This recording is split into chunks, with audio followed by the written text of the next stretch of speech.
파수꾼 통제일게 문화 인사드립니다. 목요강설 현월TV 목사입니다. 네. 오늘 계속 이어서 창세기 36장의 내용을 상고하며 목요강설 진행하도록 하겠습니다. 창세기 36장은 이게 왜 기록되어 있나 싶을 정도의 어떤 내용들이 정확하게 이루어져 있지만 43절까지 다 읽지 않고요. 1절로 8절까지만 제가 낭독하겠습니다. 창세기 36장 1절로 8절입니다. 에서 곧 에돔의 족보는 이러하니라. 에서가 가나안 여인 중 헷 족속 엘론의 딸 아다와 휴이 족속 시브온의 딸 아나의 딸 오홀리바마를 자기 아내로 맞이하고 또 이스마엘의 딸 느바요스의 누이 바스맛을 맞이하였더니 아다는 엘리바스를 에서에게 낳았고 바스맛은 루엘을 낳았고 오홀리바마는 여우스와 얄람과 고라를 낳았으니 이들은 에서의 아들들이요 가나안 땅에서 그에게 태어난 자들이더라. 에서가 자기 아내들과 자기 자녀들과 자기 집의 모든 사람과 자기 가축과 자기의 모든 짐승과 자기가 가나안 땅에서 모은 모든 재물을 이끌고 그의 동생 야곱을 떠나 다른 곳으로 갔으니 두 사람의 소유가 풍부하여 함께 거주할 수 없음이러라. 그들이 거주하는 땅이 그들의 가축으로 말미암아 그들을 용납할 수 없었더라. 아멘. 창세기 35장은 이제 이삭의 죽음으로 마무리가 되죠. 27절로 29절의 내용입니다. 이 말은 족장 이삭의 시대가 저물었다는 걸 의미하고 본격적으로 이제 이삭의 아들들의 이야기가 펼쳐진다는 거죠. 이삭의 아들 에서와 야곱 가운데 이제 에서의 이야기가 이제 36장입니다.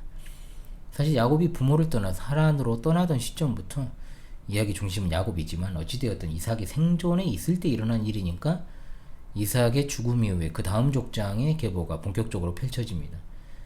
족보라고 번역된 히브리어는 톨레도트입니다. 자, 계보라는 말로도 사용될 수 있고 약전이라고도 하는데 가장 긴 톨레도트가 야곱의 톨레도트로 총 14장에 걸쳐 등장을 하고 에서는 바로 그 앞에 위치합니다.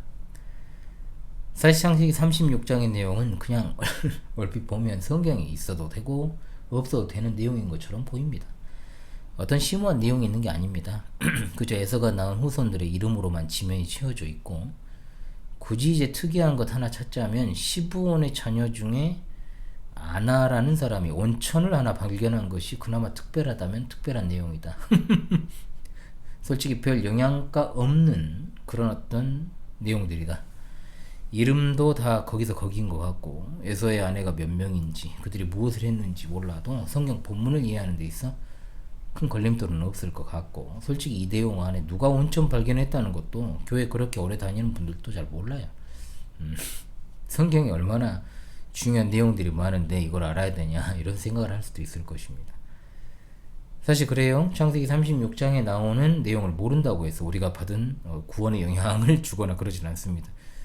기독교의 어떤 핵심적인 교리가 등장하는 것도 아니고요. 그러나 우리가 생각해야 될 것은 성경이 하나님의 말씀이라고 우리가 확언하고 있는 원칙을 따라 과연 성경에 아무런 의미 없이 불필요하게 기록된 내용이 단 한 구절이라도 있겠는가라는 사실, 그것도 무려 한 장을 차지하고 있는 이 에서의 계보는 분명히 하나님께서 우리에게 계시하고자 하는 뜻이 담겨 있다는 것을 알게 됩니다.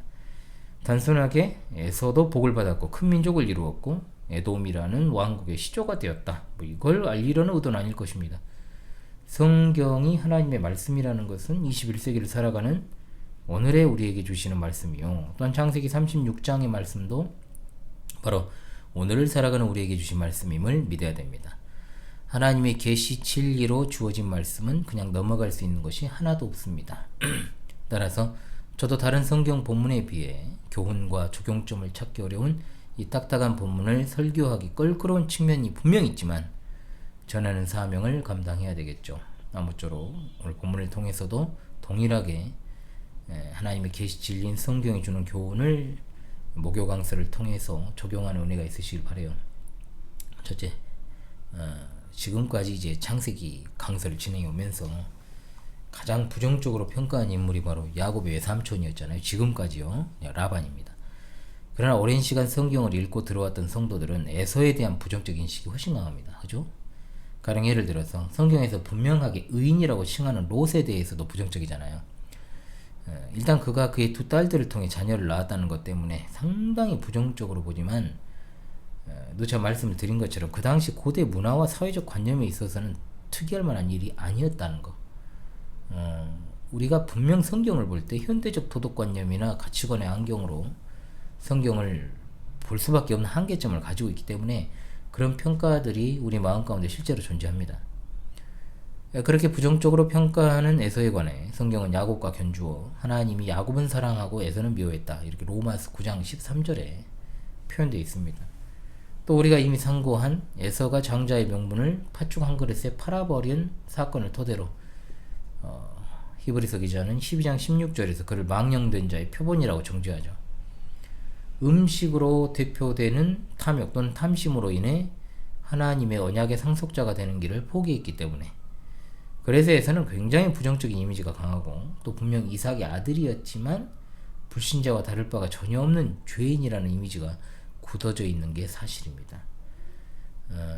자, 그런 에서의 계보가 총망라되어 기술되어 있는 게 36장이니까 당연히 우리가 어떤 편견을 가지고 36장에서도 에서라는 인물에 대해서 부정적인 평가를 내리고 있을 것이라 생각할 수 있지만, 놀랍게도 오늘 본문은 에서에 대해서 부정적인 평가를 내리지 않습니다.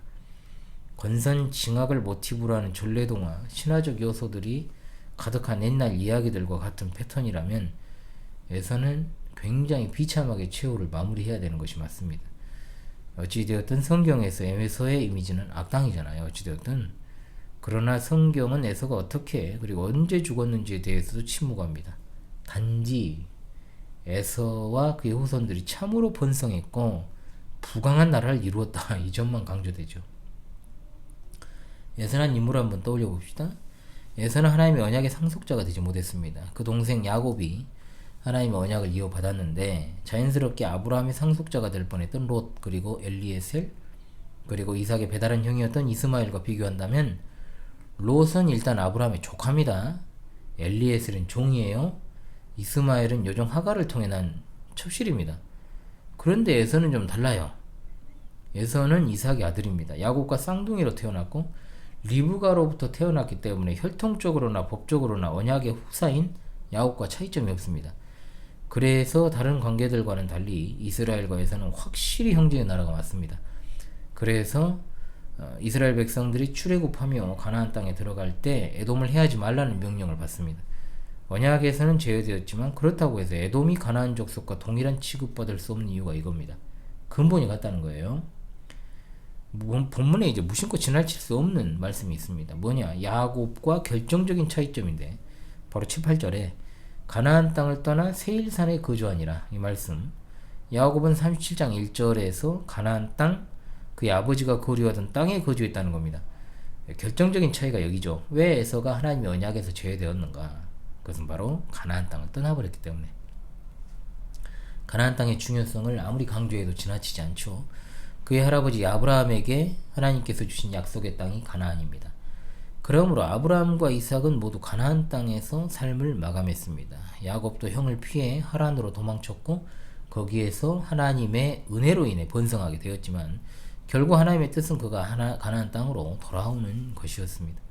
또 그를 이끌어내서 다시 돌아올 수 있었죠. 야곱은 애굽 땅에서 죽었지만 자신의 아들 요셉에게 유언하기를 자신의 시신이 가나안 땅에 묻히도록 지시합니다. 요셉도 자기 시신을 이스라엘 백성들이 출애굽할 때 가나안 땅으로 뼈를 가지고 가도록 유지를 남기잖아요. 자, 사실 에서 입장에서는 야곱보다 가나안 땅에 더 효과적으로 정착할 수 있는 여건이 마련되어 있었어요. 에서가 아내를 3명 취했는데 그 중에 둘이 가나안 족속의 딸이었고 하나가 이스마엘의 딸이니까 사실상 이스마엘 딸과는 사촌지간이잖아요. 에서가 가나안 족속의 딸들과 결혼하여 이삭과 리브가의 근심이 되었고 또 교회에 불신자를 들이는 결과를 초래하기도 했지만 이 두 가나안 여자를 통해 가나안 지역에서 든든한 우군을 얻게 되었을 것이고, 그렇게 해가지고 야곱이 하란에서 겨우 외삼촌에게서 이제 빤스런 할 때 그는 400명의 군사를 거느릴 정도의 막강한 인물이 된 거예요. 400명만 있겠어요, 사실. 그냥 이제 400명만 데리고 온 거죠. 이 정도면 충분히 쓸어버릴 수 있다. 위협할 수 있다. 이렇게 생각을 하고. 그러니까 진짜 세상적인 성공을 한 거죠. 한마디로 장가를 잘 갔죠. 세상적으로. 이처럼 유력 인사가 되다 보니까 한껏 겁먹고 있던 야곱에게 또 선물도 받잖아요. 예물도 받아서 부를 축적하고. 이래저래 잘 나가는 삶을 살았던 것이 에서입니다. 웃기잖아요. 불신자하고 결혼을 했는데 저 잘 살아요? 망한 게 아니고 부강해졌어요. 번성하게 됩니다. 야곱은 에삼촌 밑에서 죽도록 개고생하다가 겨우 그곳에서 하나님의 은혜로 보상받고 탈출했는데 에서는 이 지역에서 내가 제일 잘 나가라 노래를 부르고 있었다는 거예요. 그러면 여러분 이런 에서가 부럽습니까? 하나도 안 부럽습니다. 저는. 그가 번창했고 또 야곱도 번창하게 되었지만 결국 그 번영이 그 가나안 땅을 떠나게 되는 원인이 되었으니까요. 가나안 땅을 떠났다. 이건 단순한 이주, 이사가 아니에요. 그가 하나님의 언약에서 끊어졌다는 겁니다. 하나님과 상관없는 삶을 살게 되었다라고 하는 것. 하나님을 떠났지만 자식복도 넘쳐요. 재물도 풍부해요. 오히려 그의 번영은 저주입니다. 저주. 왜? 하나님의 사람들은 정신 못 차리고 있으면 하나님의 가만 안 둡니다. 당연해요. 자녀니까. 반드시 지은 죄에 대해 대가를 치르게 하시고 잘못하면 매도 때리시고 연단도 하시고 훈련하시고 하나님의 사람으로 계속 다듬어 가시죠. 그러나 그렇지 않은 외인들에게는 하나님께서 일반적인 은혜를 베푸시고 또 그들이 세상적인 성공을 하도록 허용하셔요. 그러나 그 부요함은 하나님과 자기 자신 사이를 더 떨어뜨려 놓는 역할을 한다는 것. 에서의 최종 본거지는 세일산입니다. 이것은 이스라엘의 시온산과 극명한 대비를 이루고 있어요. 여러분의 거주지는 어디입니까? 바로 그리스도의 몸된 교회입니다. 자, 그리고 천국입니다. 궁극적으로 새하늘 새 땅인 줄로 압니다. 약속의 땅 가나안을 떠난 에서의 가족이 정말로 대성공하잖아요. 에서도 12지파를 이루고요. 첫째 아내에게서 5, 둘째 아내한테 4, 셋째 아내한테 3, 아주 골고루 아주 깔끔하게 진짜 구성되어 있잖아요. 543. 사실 아브라함의 동생 나홀도 12지파를 이루었잖아요.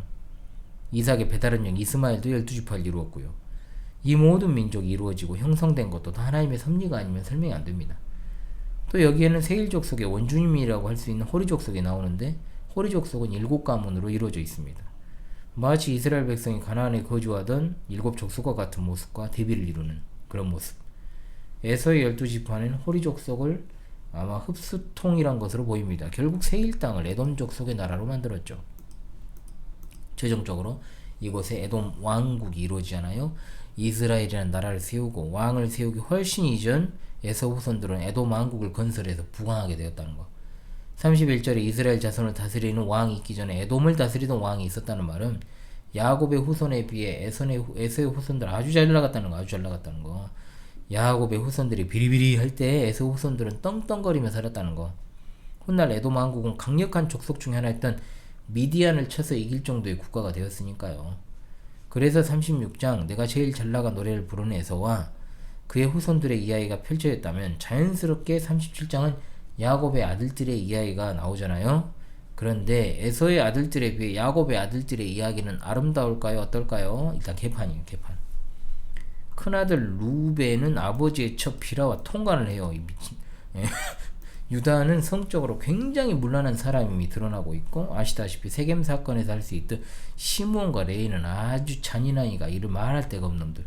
그런데다가 야곱은 라헬로부터 노년에 얻은 아들이라 해가지고 요셉만 사랑하고 편애하고 문제는 요셉은 형답지도 않고 또 데워먹지도 않은 형들의 그런 악한 모습들을 보면서 뭘 본을 볼 게 있겠어요. 그러니까 아버지한테 계속 고발하고 다음에 그 부분에 강설을 하겠습니다만 어찌되었던 야곱의 아들들은 참 그래요.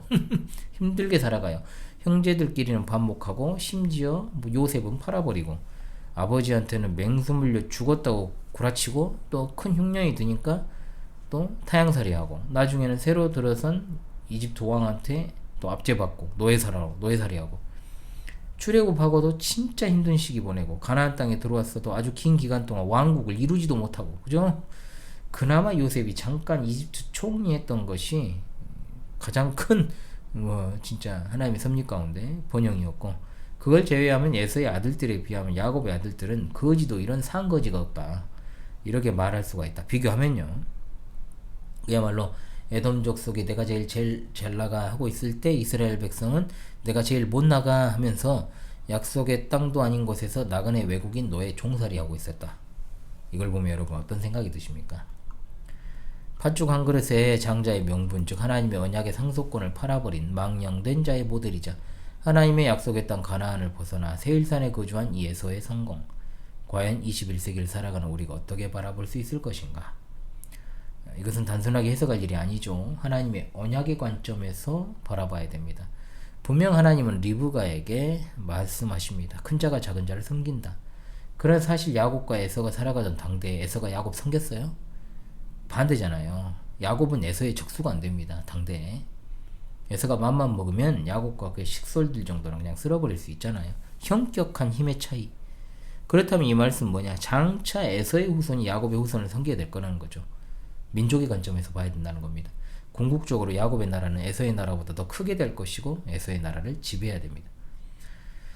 그러므로 에돔이 사는 길은 자신의 위대함이 자기들의 힘에서 나온 게 아니라 하나님의 섭리에 있다는 걸 아는 게 중요했죠. 에돔의 위치는 이스라엘을 섬기는 것에 있습니다. 즉 그들이 복받는 길. 그럼에도 역사적으로 에돔은 하나님의 뜻을 거스르고 그렇게 안 했어요. 역사적으로 부강해진 자신들의 힘을 믿고 형제의 나라 이스라엘을 공격하는 일에 앞장서고 심지어 훗날 이스라엘이 멸망할 때 그걸 보고 즐거워하기도 하죠. 구약 성경에 딱 한 장 기록되어 있는 책이 바로 오바댜입니다. 오바댜서가 바로 그런 에돔의 지약을 고발한 내용이잖아요. 그들의 위치를 지키자는 결과 역사 속에서 사라져버렸죠. 오늘날 에돔 족속이 어디 있습니까? 찾을 수도 없고 찾기도 어렵습니다. 한때 내가 제일 잘나가 외쳤던 그들의 오늘은 없어요. 그들 뿐입니까? 역사 속에 등장했던 대제국들 어디 있습니까? 오리엔트 세계를 최초로 통일했던 강력했던 그 잔인무도한 아시리아 제국 어디 있습니까? 바벨론 제국 어디 있어요? 페르시아 어디 갔어요? 그리스는요? 로마는요? 그들이 강력한 제국을 이뤘다 해도 하나님의 섭리와 허용작정에 따라 그들이 하나님의 도구로서의 역할을 잠시 감당했을 뿐 그들이 하나님께서 허용하신 범주를 넘어서 그들 자신의 위치를 생각하지 않고 까불 때 하나님은 가차없이 역사에서 그들을 지워버리십니다. 우리 하나님은 온 세계의 주관자가 되시기 때문이죠. 주님의 통치는 교회 안에만 있지 않습니다. 모든 나라를 세우시고 모든 나라를 멸하시는 분이십니다. 에돔 족속뿐만 아니라 어떤 나라와 민족이라고 해도 예수 그리스도를 왕으로 모시는 자들은 참된 복을 누리게 되어 있습니다. 우리의 진정한 자랑은 여기지요. 세상에서 지금 잘나가는 사람들 부러워하지 마십시오.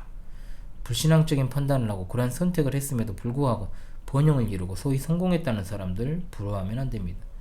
우리의 모든 판단 기준은 신앙입니다. 자, 이 목요 강서를 청취하고 계신 여러분들을 보면 어떤 분들일까요? 제가 여러 가지로 생각을 해봅니다. 다 자기 자신을 사랑하고 그렇게 살아갑니다. 저도 마찬가지고요. 그러나 세상에 대하여 자기 자신을 어떻게 평가하고 계십니까? 자존감이 있는 것처럼 느껴져도 사실 세상의 어떤 번영과 또 소위 인싸라고 하는 셀럽이라고 하는 사람들, 이런 사람들 앞에서는 아무것도 아니잖아. 사실 우리가 아무것도 아닌데 그들이 대단하다고 여겨지고 부럽기까지는 아니지만 가끔 가다가 나는 이 나이 먹도록 뭐 했나 이런 생각을 혹시나 하지는 않으신지요. 그런 감정들이 복잡하게 얽혀 있을 수도 있겠지만 만약 있다면 아직 먼 거죠. 자, 그러므로 우리가 내가 제일 잘 나간다라고 당당하게 말할 수 있는 사람은 없다는 거. 말할 수 없는 이유는 우리가 세상 기준으로 스스로를 판단할 때 아무것도 아니라고 여기기 때문에. 우리 아무것도 아닌 거 맞습니다. 그러나 진짜 아무것도 아닙니까? 우리가 섬기는 분 예수 그리스도시고 그분은 만왕의 왕이시라는 그 사실을 믿으시죠? 예수 그리스도 안에 있는 자는 결코 정죄를 당하지 않고 영생 복락을 누린다는 사실을 믿으시죠? 하나님의 자녀됨을 믿으시죠? 진짜로 여러분의 자랑이 그리스도 예수이심을 믿습니까? 그럼 당당해야죠. 세상에서 당당해야 한다는 거예요. 왜 세상 만물을 다스리시는 만왕의 왕 만주의 주가 되시는 분 안에 거하며 온 우주 만물의 창조자이시자 섭리자이신 하나님을 아버지라고 마음껏 부를 수 있는 분들이 그렇게 소극적으로 살아갑니까? 자신감 없이요? 그러지 마십시오. 절대로. 내가 참된 신앙인으로서 올바른 신앙 노선을 따라 걷고 있다는 사실이 감사할 뿐 아니라 우리 삶의 기준이자 원동력이 되어야 되고 신분증이 되어야 할 것입니다. 내세울 것이 없다고요? 아닙니다. 그리스도인인 것 자체가 내세우고 자랑할 일이에요. 백날 첫날 여러분이 정말 주위 사람들하고 비교해서 우위 점하려고 해도 그럴 수가 없어요. 왜? 우리는 오직 주 안에서만 자랑하도록 부름받은 자들이니까요. 생각합시다. 오늘 에서의 후손들이 내가 제일 잘나가 했던 것도 그들이 잘나고 똑똑해서가 아니라 하나님의 섭리가 그들을 인도했기 때문이다. 눈에 보이는 사람들의 성공은 아무것도 아닙니다. 하나님께서 잠시 그들에게 그것을 허락하셨기 때문에 가능하게 된 것이다.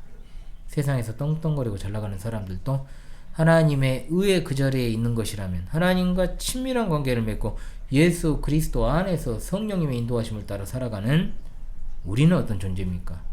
말할 수 없이 존귀한 존재 아닙니까? 우리가 세상에 취하는 방법을 따라 살아갈 수 있습니까? 그럴 수 없다는 거죠. 에서처럼 불신자를 남편 아내로 맞이하고 하나님이 약속하신 땅을 벗어나서 눈에 보기 좋은 곳에 자리 잡고 자녀 많이 낳고 살면 됩니까? 우리는 어떤 환경에 놓일지라도 하나님만 바라보아야 됩니다. 세상 기준으로 살지 마세요. 적당히 하나님 섬기려고 하지 마십시오. 진짜 어차피 그러게 해서 여러분이 성공할 수도 없을 뿐더러 되는 일도 없다. 하나님만 신뢰하십시오. 하나님만 의뢰하십시오. 그리고 자랑하십시오. 아무것도 쓸데없는 거 자랑하지 말고. 그잖아요. 우리가 든든한 뒷배경이 있으면 얼마나 있고, 돈이 있으면 얼마나 있을 것이며, 이쁘면 얼마나 예쁠 수 있고, 공부를 잘하면 얼마나 잘할 것이고 그잖아요. 가진 인맥이 있으면 얼마나 있을 것이며, 아무 쓰잘데기 없는 일에 시간과 돈을 쓰지 마시고요. 제가 목양자로서, 전도자로서 여러분의 천국 가는 여정에, 구원의 여정에 함께 동행하는 자, 저한테나 잘하십시오. 우리 성도들한테 예전에 했던 말입니다. 자, 목사는 하나님의 일꾼입니다. 그렇죠? 하나님의 일을 하라, 목양하라. 여러분들의 그 신앙 고백, 역사적 기독교의 신자로서의 그 신앙 고백이 여러분의 프라이드가 되면 됩니다. 이 어두운 세상 속에서 무엇을 바라며 무엇을 지키시겠습니까? 참으로 존귀한 여러분의 이름, 바로 그리스도인입니다. 그리스도인답게 그분의 이름으로 살아갈 수 있기를 원합니다. 아무 쓸데없고 가치없는 여러분이 고수하는, 그리고 세상 사람들이 고수하는 그 삶의 방식을 버리십시오.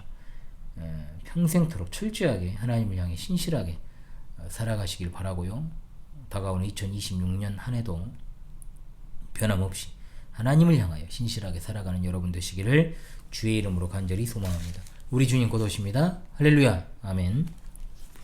찬송가 457장 부르며 목요 강설 마무리하겠습니다. 찬송가 457장 부르며 목요 강설 마무리합니다. 겟세마네 동산에 주를 생각할 때에 근심이나 걱정을 외면할 수 있을까? 나를 항상 버리고 주를 따라가리라. 빌라도의 뜰에 손 주를 생각할 때에 수치됨과 아픈 것 못 견딜 수 있을까? 나 길이 참고 묵묵히 주를 따라가리라. 갈보리산 올라간 주를 생각할 때에 나의 받는 괴로움을 비교할 수 없으리. 십자가를 지고서 주를 따라가리라. 무덤에서 부활한 주를 생각할 때에 환난이나 죽음도 두려울 것 없으리. 승전가를 부르며 주를 따라가리라.